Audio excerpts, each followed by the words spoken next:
Welcome, everyone. Today, you're going to discover the full story of Costco. How a simple warehouse became a $240 billion global empire built on honesty and trust. This video will not only inspire you, but it will also help you improve your English through real storytelling, clear sentences, and powerful vocabulary. You'll also learn about business, leadership, loyalty, and why millions of people love Costco. So before we begin, make sure to subscribe for more stories that grow your mind and your English. Let's begin. Chapter 1. The Birth of an Idea, 1950s to 1983. The story of Costco doesn't start with Costco. It begins much earlier. In 1954, with a man named Saul Price. Saul Price was a lawyer from San Diego who didn't come from a rich family, but he had a strong sense of justice and fairness. He believed that business shouldn't be about tricking people. It should be about honesty and value. In 1954, Saul founded a store called FedMart. It was one of the first stores in the U.S. to use the membership model. Customers had to be part of a group, like government workers, to shop there. But FedMart was more than just a discount store. It was a revolutionary idea.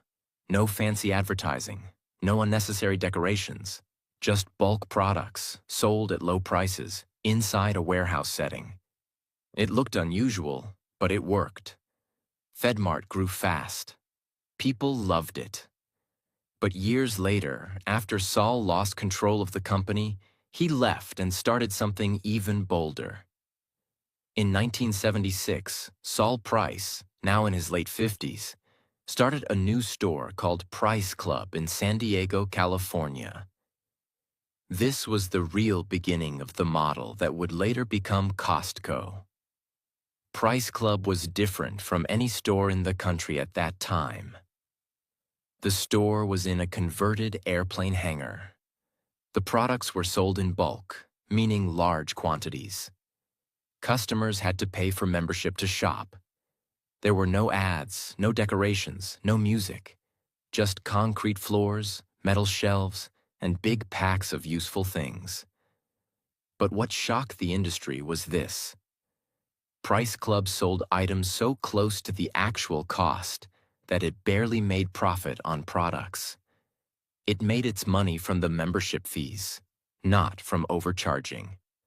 At first, it was created for business owners only.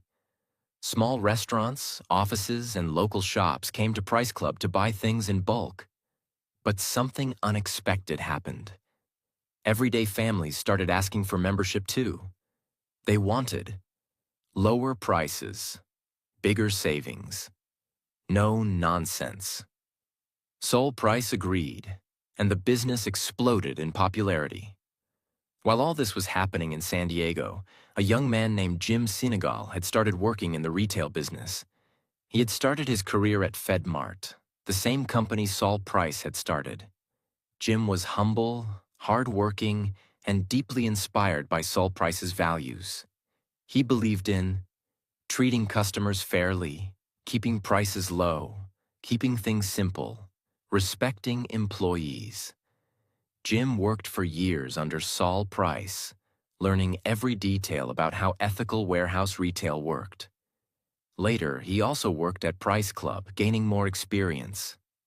But in the early 1980s, Jim Senegal met another man, a wealthy businessman named Jeff Brotman from Seattle. Jeff had a vision. Jim had the experience. Together, they were about to create something massive. In September 1983, in Seattle, Washington, Jim Senegal and Jeff Brotman opened the very first Costco warehouse. It was built on the same core idea as Price Club, but with a few changes. They allowed both businesses and individual customers to join. They had even fewer products than other stores, focusing on best quality plus low prices. They introduced the Kirkland signature idea later on. We'll get to that. They kept everything efficient, clean, and fast. Costco was not created by marketing experts. It was created by a team who believed in fairness, logic, and long-term loyalty. What Costco offered in 1983: a membership fee of $25 per year, concrete floors, industrial shelves, large items like toilet paper, cereal, TVs, diapers, frozen food, staff that were paid better than average, zero advertisements, bulk packages, free samples, a new kind of shopping experience. Customers were curious. Some didn't understand it at first. But those who walked in saw the savings and never looked back. In just a few months, the first Costco was a success. By the end of 1984, there were 9 warehouses. By 1985, there were more than 15. The company began expanding across the west coast of the United States: Oregon, California, Arizona. The growth was slow compared to today's startups, but very strategic and careful. Jim Sinegal believed in getting every detail right before opening new stores. We're not trying to be the biggest. We're trying to be the most trusted. That mindset became the DNA of Costco. Meanwhile, Price Club was still operating, and it was also doing well. But in the early 1990s, it faced some problems, including management issues and financial challenges. Instead of becoming rivals, Costco and Price Club made a bold move. They merged. In 1993, the two companies combined under the name Price Costco. It was the perfect match. Same values, same vision, same structure. Saul Price's model and Jim Sinegal's leadership united. Here's what happened. Price Club had around 94 locations in the US and Canada. Costco had about 77 locations, mostly in the western US. Together, they now had over 170 warehouses, thousands of employees, and millions of members. But merging two companies isn't easy. There were different management styles, different supplier contracts, different systems, and different visions. Behind the scenes, there were quiet disagreements between Saul Price's family, who founded Price Club, and Jim Sinegal's team at Costco. They all respected each other. But they had different ideas about how fast to grow, how to handle operations, and who should lead. Eventually, the two sides peacefully separated again. The Price family went on to start Price Smart, a separate international business, and Costco became the final name of the unified brand. From that point forward, it was clear Jim Sinegal was in charge. After 2 years of operating under the mixed Price Costco brand, the company officially changed its name in 1995 to Costco Wholesale Corporation. This was more than just a rebranding. It was a message to the world that this company was serious about wholesale, that it would now grow with one identity, and that Jim Sinegal's vision would lead the way. Costco began streamlining operations, creating a single buying team, consolidating warehouses, and training managers under one system. This set the stage for Costco's next phase: nationwide domination. By the mid-1990s, retail giants like Walmart, Kmart, and Target were everywhere. They had thousands of stores. They advertised nonstop. They sold everything from clothes to candy. Costco was smaller, but different. Jim Sinegal knew, we don't want to be everywhere. We just want to be trusted wherever we are. So Costco opened new locations slowly, focused only on high-performing cities, used data to understand what members wanted, built large warehouses in areas where families and businesses could shop together. And because every new store was carefully planned, almost every location was profitable within a year, something very rare in retail. If you walked into a Costco warehouse in 1996, here's what you'd see. Tall shelves stacked with massive boxes, 1 or 2 options per product, not 20 brands, just the best value. Bulk quantities, 3 gallons of milk, 40 rolls of toilet paper, 2-pound peanut butter jars, sample stations, people offering bites of food to try before you buy. Checkout counters that moved fast with smiling staff. But the most unusual thing? There were no ads, no sales signs, no music, no banners. It was quiet, simple, honest, and customers loved it. Here's how quickly Costco grew from 1993 to 2000. 1993, 170 locations. 1995, over 200 locations. 1997, expanded into United Kingdom and Korea. 1999, over 300 warehouses worldwide. 2000, over $30 billion in annual revenue. Over 25 million paid members. But here's the secret. Most of those members renewed their membership every year. Costco had the highest loyalty rates in retail, and it all happened without any advertising. That loyalty became Costco's invisible engine. At the top was Jim Sinegal, the CEO and co-founder. But he wasn't like other CEOs. While others sat in glass offices, Jim walked warehouse floors, talked directly to staff, checked price tags himself, wore normal clothes, shared meals with workers, refused to take a high salary. Most CEOs earned millions in bonuses. Jim kept his salary around $350,000 per year. And he explained, "If I make too much, our workers and customers lose. That's not acceptable." And this attitude of fairness flowed through every part of the company, from top to bottom. In 1993 to 2000, Costco made bold moves internationally. Here's where they expanded. Canada, one of the first and most successful markets outside the US-Mexico, partnered with a local company to open new warehouses. United Kingdom, a competitive market, but Costco's model stood out. South Korea, one of Costco's most loyal customer bases even today. Taiwan, a small but powerful presence. But Costco didn't rush. For every country, they studied the local culture, changed packaging sizes if needed, trained local employees, kept the same values and model everywhere. That discipline made sure Costco never lost its identity, no matter where it went. Let's be clear. The 90s were not easy.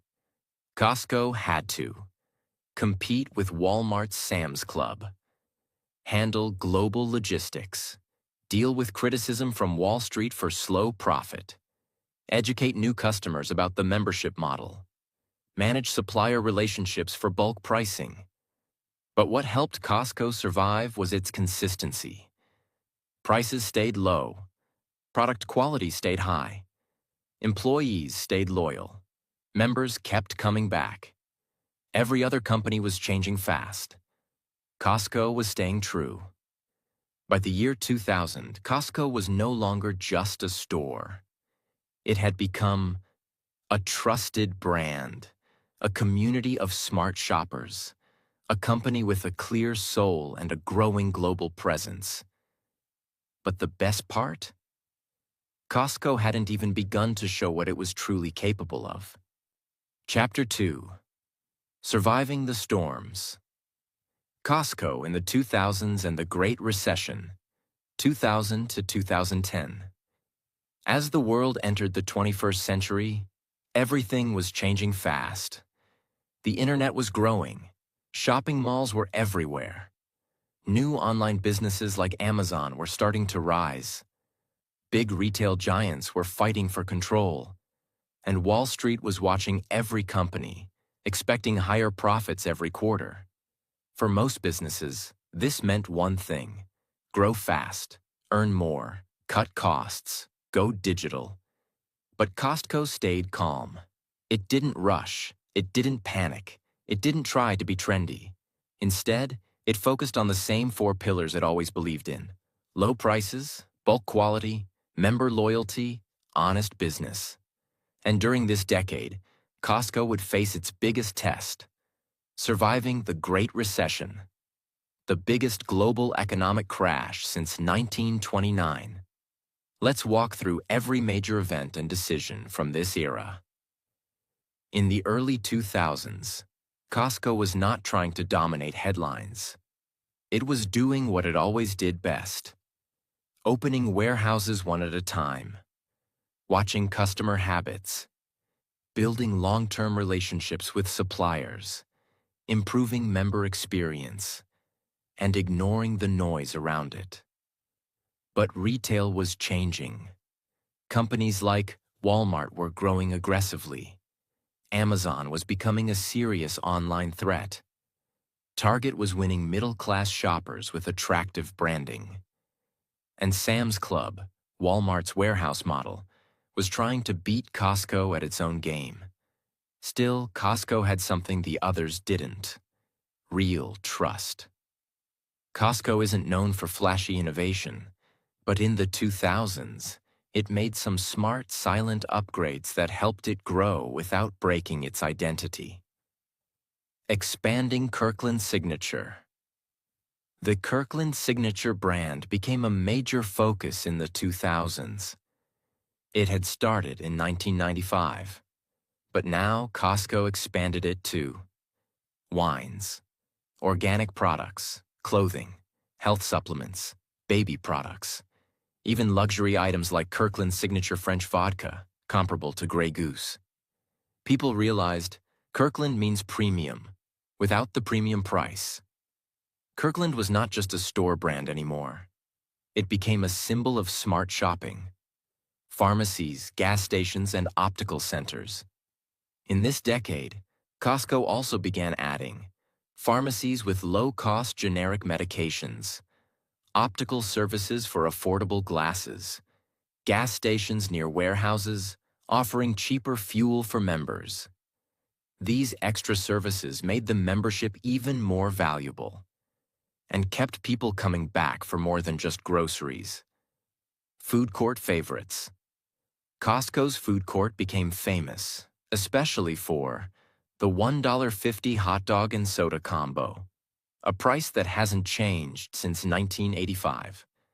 Large, affordable pizza slices, chicken bakes, churros, and soft-serve ice cream. It became a tradition. Shop in bulk, eat a cheap meal, go home happy. During this time, Jim Sinegal was still the CEO, and his leadership was as humble as ever. He was walking into random warehouses to inspect them, checking prices by hand, personally reviewing store cleanliness, speaking to employees and customers directly. He still took a salary of around $350,000 per year, refused bonuses and stock manipulation, and never wanted to become a billionaire. Meanwhile, other retail CEOs were making tens of millions. But Jim always said, "If I take more, someone else, a customer or employee, gets less." His actions inspired loyalty not just from staff, but from customers too. During this decade, Costco expanded deeper into Japan. First store opened in 1999, grew significantly in the 2000s. South Korea. Costco became a favorite among Korean families. Taiwan, the UK, Mexico, with over a dozen locations by 2010. Each new country came with its own challenges, different product expectations, cultural shopping habits, packaging sizes, language barriers. But Costco did what most American companies failed to do. It respected each market. It didn't push U.S. habits. It learned from locals, and it kept its pricing model honest. Now comes the turning point. In 2008, the world economy collapsed. Major banks failed. Millions lost their jobs. Housing markets crashed. People stopped spending. Businesses shut down. For most companies, this was a nightmare. But for Costco, it was a moment of truth. Here's why. During the Great Recession, people needed lower prices, basic products in bulk, a company they could trust. Costco delivered all three. While luxury brands suffered, Costco's warehouses were still full of shoppers. Families came too. Buy affordable food for the month. Get cheaper medications at the pharmacy. Use their membership for gas savings. Get better deals than traditional grocery stores. And guess what? Costco's membership renewals stayed high. Sales stayed surprisingly strong. Employees were not laid off. The hot dog combo still cost $1.50. Here's a true moment that defined Costco's soul. In 2009, an executive suggested to Jim Sinegal, "Should we increase the price of the hot dog combo to $1.75 or $2? Jim replied, "If you raise the price of the hot dog, I will kill you. Figure it out." And they did. Instead of raising the price, Costco built its own hot dog production facilities, cut costs through smarter supply chain management, protected the price to protect customer trust. This wasn't just about food. It was about principle. Let's look at the numbers. Most retailers saw a drop in revenue. Costco still earned $71 billion in 2009, up from $64 billion in 2007. Membership renewals remained above 85%. Employee turnover stayed low. Stock prices recovered faster than most retail companies. This proved that Costco wasn't just surviving. It was winning through trust. During this decade, Wall Street kept asking, "Why aren't your profits higher? Why not raise prices like Walmart? Why pay employees so much?" Costco kept saying, "Because it's the right thing to do." They focused on long-term customer relationships, employee loyalty, ethical margins, word-of-mouth marketing. While other companies were chasing quarterly earnings, Costco was building lifetime loyalty. Between 2000 and 2010, Costco faced massive economic changes, survived the Great Recession, expanded globally, strengthened its core identity, and proved that honest business still works. While the world was focused on speed and greed, Costco showed the power of patience, discipline, simplicity, service. Chapter 3. A New Era. Costco.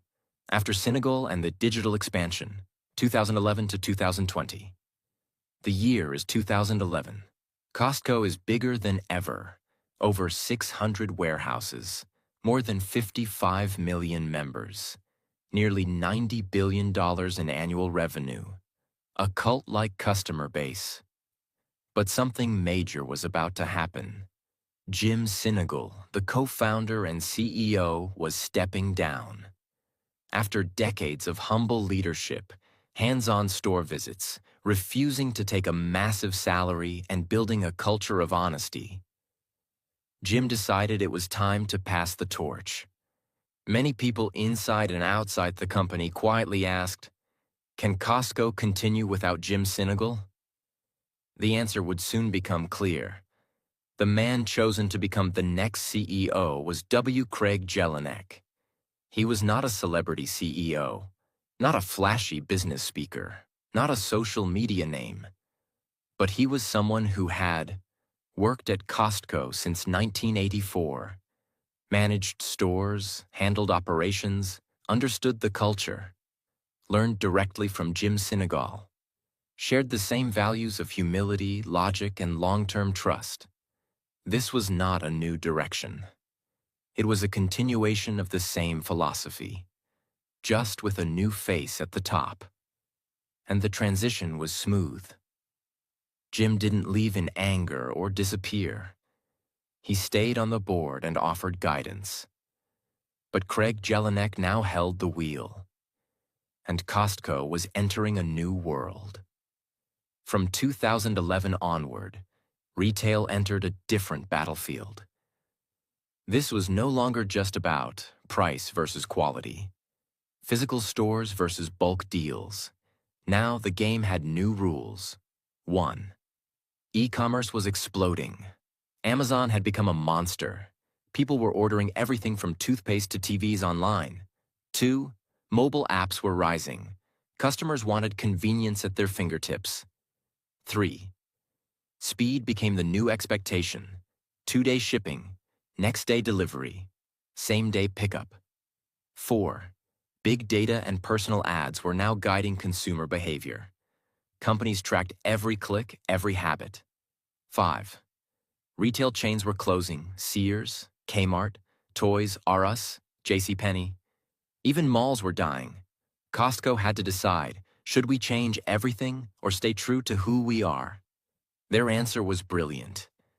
We'll adapt, but we won't sell our soul. Costco had already launched Costco.com in the 2000s, but now they began to invest quietly and carefully in e-commerce growth. But they did it differently. No spammy ads, no fake countdown timers, no deal of the hour pressure. They just offered bulk products, Kirkland items, appliances, furniture, electronics, and easy delivery options. By 2020, Costco's e-commerce sales crossed $10 billion per year, without ever shouting about it. They also launched mobile apps, online photo centers, digital pharmacy services, and business delivery tools. And yet, 90% of Costco's sales still came from the physical warehouse because people trusted the in-store experience more. During this time, Costco also became known for cheaper gas stations, often 10 to 20 cents less per gallon. Affordable pharmacy services, especially for members without insurance. Costco Travel, offering vacation packages, rental cars, and hotel deals. These services made the membership more valuable than ever before. Many families now said, I save more on gas and prescriptions than I pay for membership.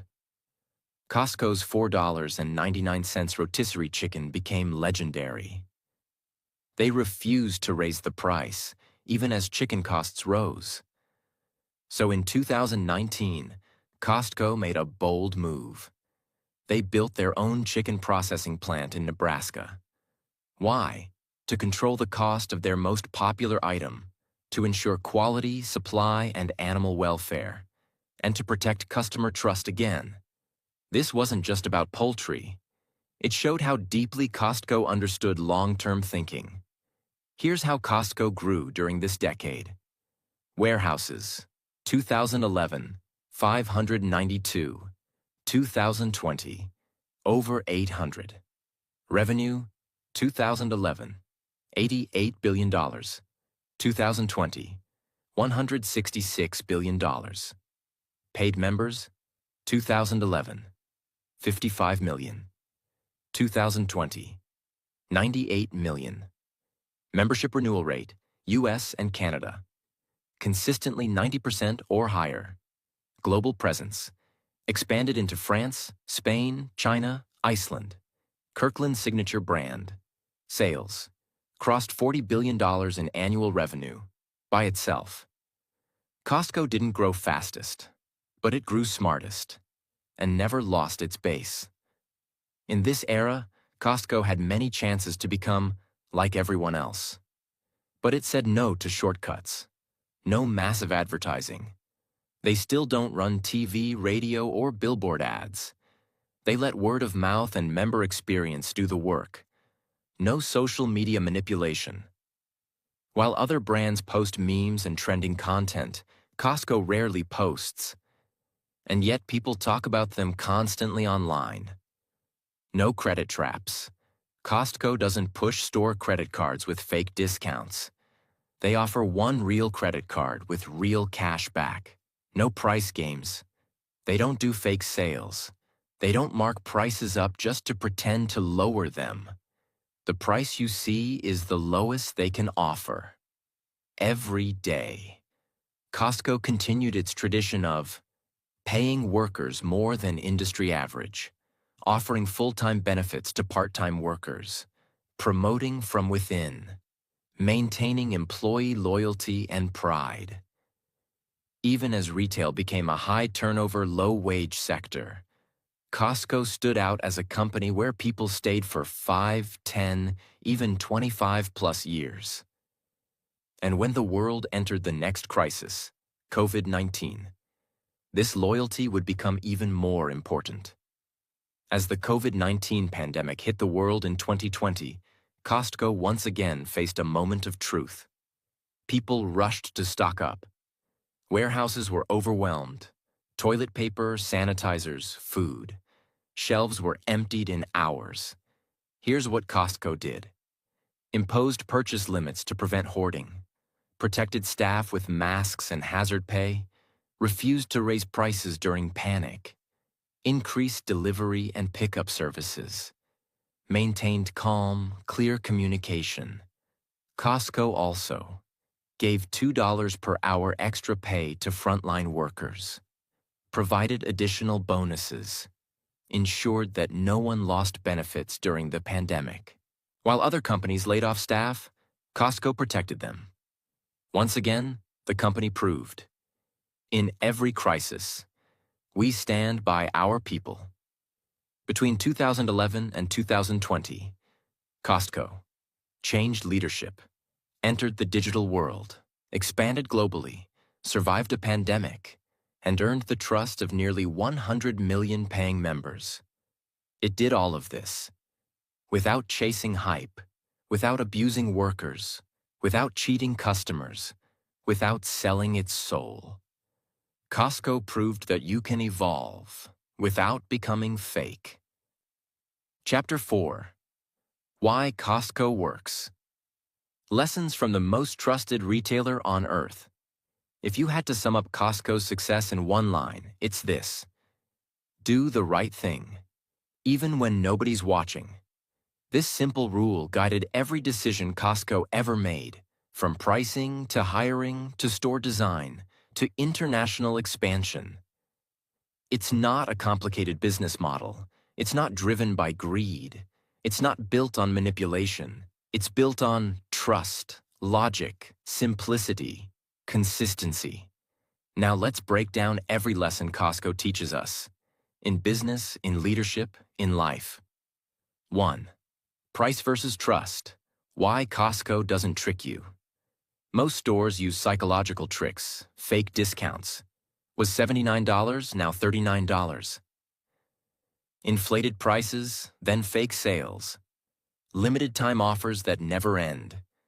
Overpriced packaging. Costco says, we won't do that. They follow a pricing rule called capped margin pricing. That means they only add 10% to 15% markup on most items. They don't raise prices just to make more money. They make most profit from membership fees, not product markups. Why is this powerful? Because customers feel safe. They know they're not being fooled. That kind of trust takes years to build. And Costco has mastered it. Simplicity wins. Fewer choices, better decisions. At a normal supermarket, you might see 40 types of toothpaste, 60 types of cereal, 100 brands of shampoo. Costco says, we'll give you just 2 or 3 of the best options. That's it. Most Costco warehouses carry only about 3,800 products, while Walmart may carry over 100,000. Why? Because too many choices confuse people. Less variety equals lower inventory cost. Fewer options equals faster shopping. Bulk orders equals cheaper prices. And because everything in Costco is curated, customers know, if it's here, it's been tested. It's worth it. This makes shopping smarter, faster, and less stressful. Kirkland Signature, the power of private trust. Costco's private label, Kirkland Signature, is not a cheap store brand. It's a premium product sold at lower prices, often made by the same manufacturers behind. Duracell, Grey Goose, Starbucks, Ocean Spray, Jelly Belly, but sold under Costco's name with honest branding. Kirkland now does over $60 billion in sales per year. What does this teach us? When you build trust first, people don't need the label. They just need the promise. In most retail companies, employees are underpaid, overworked, treated like numbers, given no growth path. Costco flips this. Their belief, happy employees equals happy customers. How they do it. Higher than average wages, starting over $17 per hour in the U.S. Benefits for part-time and full-time workers. Promotions from within. 70% of managers started at entry level. Paid vacation, health coverage, retirement plans. Result?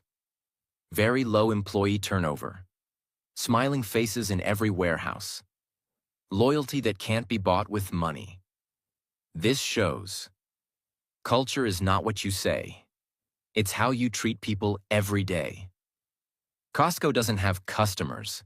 It has members, and members. Pay to shop, renew every year, feel part of something smart, trust the company to save them money. Costco has over 125 million members, over 90% renewal rate in the US and Canada.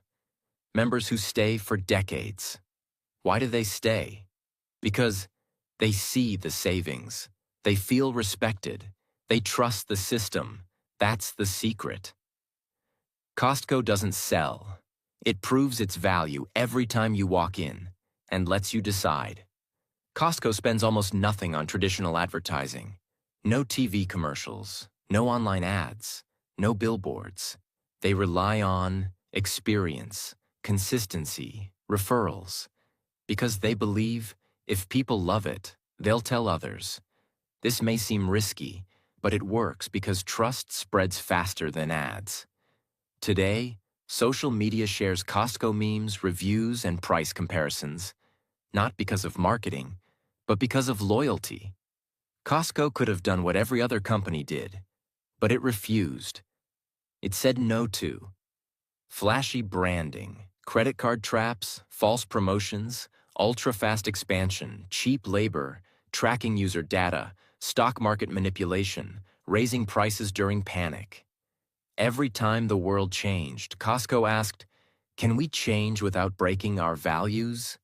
And most of the time, the answer was yes. That's why they've survived every market shift, every competitor, every crisis. By 2023 to 2024, 850-plus warehouses in 14 countries, $240-plus billion in annual revenue, over 125 million members, over 300,000 employees worldwide, a reputation as the most trusted company in retail, a fan base that includes business owners, families, and celebrities. But the most important number is trust, something no spreadsheet can measure. Costco's story is not just about retail. It's a lesson in long-term thinking. They didn't chase trends. They stayed focused. Simplicity. They made things easier, not fancier. Consistency. They stuck to their promises every year. Value without ego. No need for fancy packaging or big claims, just results. Culture before profit. They put people first, and the profit followed. If every company did this, the world would feel safer, fairer, and more human. You can apply Costco's mindset to your own career, relationships, habits, dreams, learning journey. Be honest, don't fake success, earn trust, be simple.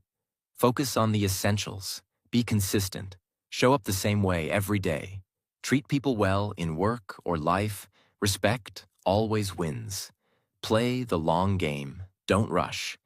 Build something real. Whether you're a student, entrepreneur, artist, or English learner, Costco proves you don't have to be loud to be powerful. You just have to be honest and excellent. Costco was never supposed to be cool. It was never glamorous, never loud, never flashy. But it became a $240 billion company, a global household name, a business school case study, a customer favorite, an employee haven, a moral example in capitalism. It became a place where people don't feel like shoppers. They feel like family. In a world that changes every second, Costco stayed the same, and that made all the difference. This is the real, full, and complete story of Costco, from its humble beginning to its global legacy. Every part told in detail, every truth respected. If you enjoyed this story and learned something new, then share it with the world. And remember, greatness doesn't have to shout. Sometimes it looks like a warehouse with concrete floors, low prices, and loyal hearts.